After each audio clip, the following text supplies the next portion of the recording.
The Penguin, episode 6, Gold Summit. You know, if you're creating a character with charisma, you start with Oz. Let's talk about everything that happened in this exciting episode.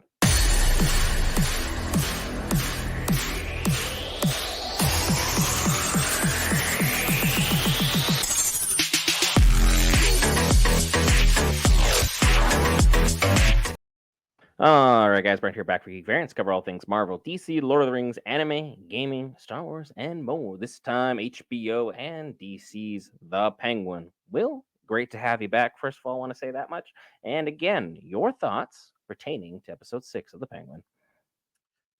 My thoughts pretty solid. This was a great episode to come back on. The last episode was a bit of a lull, but again, you expect that the series is going to be a down point and kind of bring it back up. But I think they kind of went into it was a nice ramp because it was episode 4 was like still good. It was going down, but still good and so like that. Took that drop and we were ramping right back up into this one with Gold Summit. We see a time skip roughly. It looks like, and again, I'm not sure how far the time skip is. They were looking like they were doing like Halloween stuff roughly. The And Halloween's where the movie took place, and then this took place a week afterwards. So we were somewhere in the middle of November, yeah, roughly. so roughly, so now we're in a snow covered Gotham, so at that. So it's clearly we're in the winter, so at that.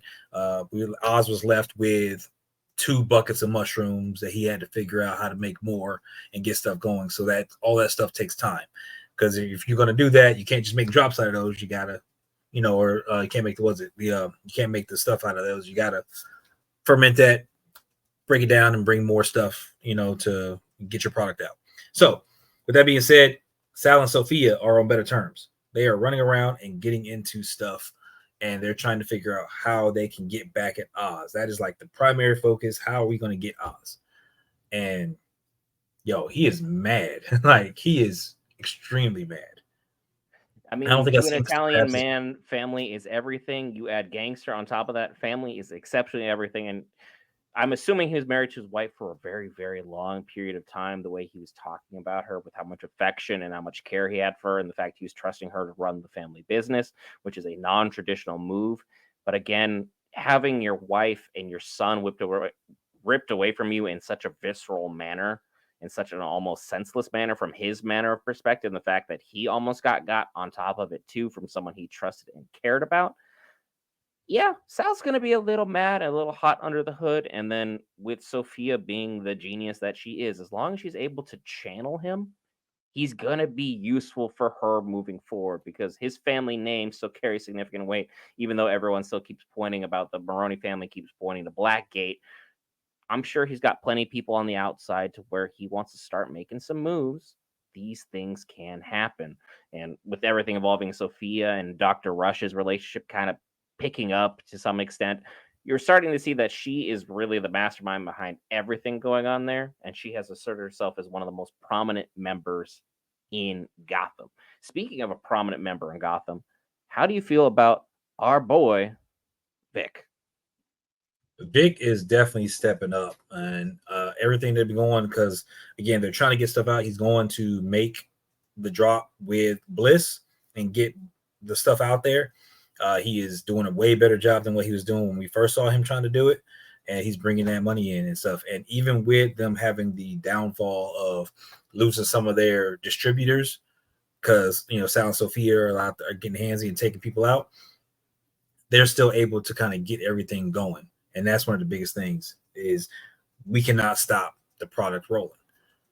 With that being said, you also got Squid kind of coming in there and trying to move in on the operation and get a piece. And we see Vic having to step up and handle said situation. And I did not expect Vic to handle that situation, the way he did, but that tells me that he has come a long way from where he was. So Vic is just been phenomenal, and his relationship dynamic with Oz has been a great one. Not even Oz, it's been great with Oz's mother as well, because again, she's been going through it with everything's going on with her. We hear about the Louis body and so like that, which causes painful movements and she's seeing things. She is eventually is having that moment of lucidity where she's actually talking. And it's like, yo, if my body holds out but my mind doesn't, do what you got to do. And to see this dynamic between Oz, Vic, and her, and all of them more or less taking care of each other, like it's like they've really built a family during the course of these 6 episodes. Like it's fantastic to see as far as the storytelling goes. Yeah, and it's tough to see from the perspective of the actress who's playing Oz's mom is doing a phenomenal job portraying such a tragic disease that is something that is very real within, just outside of the comic realm, and it's something that a lot of people can be affected by. And seeing how Vic truly cares for Oz and for Oz's mom, in the way that Oz is his only weakness he has is his softness for his mother. So that conversation happens where she's like, "Hey, I'm going. I want to go out while I'm still good and while I'm not a shell of who I used to be. Do that for me."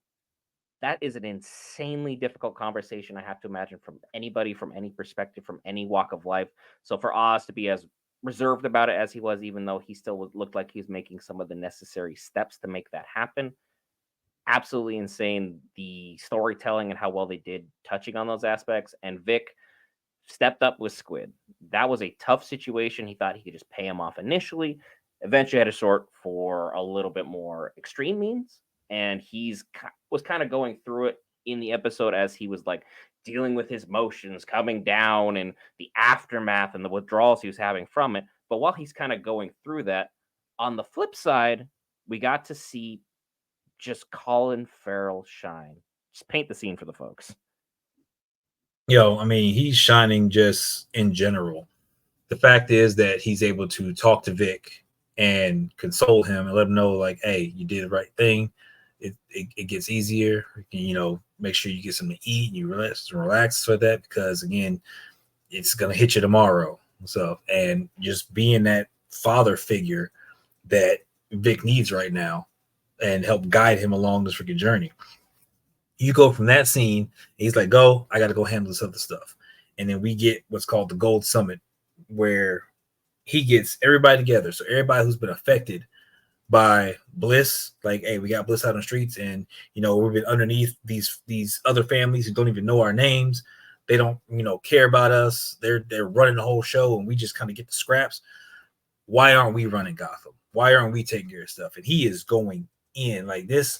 This speech was so good. Like this is again, we were talking about in chat, Avengers little speech. Like he is getting everybody riled up and ready to go. Like we gotta fight for what's ours. Hands out beers to everybody, so like that. And again, the triads are the one to get on board. If the triads aren't on board, this thing falls apart. And Oz, with every amount of charisma he has, so that is rolling nat 20s the entire time during this speech, getting everybody to understand, passing every single check. He makes it happen. He brings everybody together, and it's like we are going to go at it. We are going to go deal with, the Gigantes. Freaking, we're going to deal with, everything that they got. All these big wigs that think that they can just sit up there with their soft bellies and not worry about us. We're going to make it happen, and it was too good. It was too good of speech. I can't talk about it enough.